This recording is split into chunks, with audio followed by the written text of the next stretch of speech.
ที่มีภายในใจแล้วบ่กล้าบอกเพราะยันคำตอบมันจะทำหายใจโอ้เก็บไว้ในใจจนนานอยากให้เจ้าหัวเคยนั้นมีหา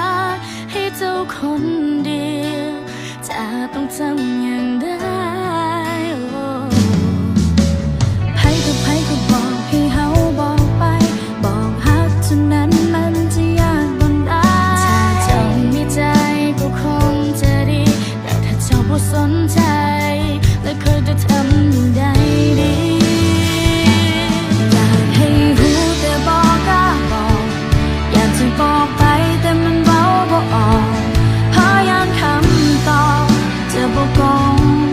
กับสิ่งที่ต้องการฟังและต้องเก็บไว้ในใจแบบนี้ความอัดใจมันเพิ่มขึ้นทุกทีจะบอกหานั้นมันบ่ง่ายอย่างที่ไผก็คิดกัน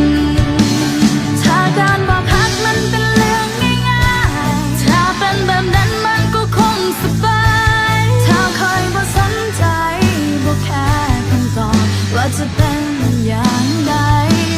ถ้าเจ้าบ่ฮักก็คงแล้วไป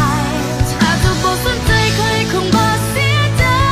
แต่มันบ่เป็นอย่างนั้นคงบ่เคยมีความหวังอยากให้เจ้านั้นหา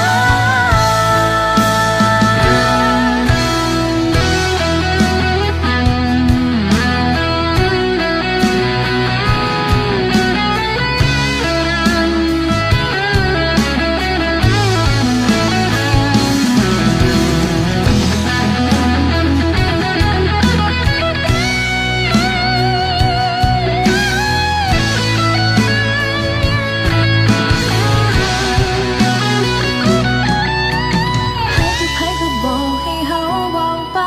บอกฮักเท่านั้นมันจะยากบนได้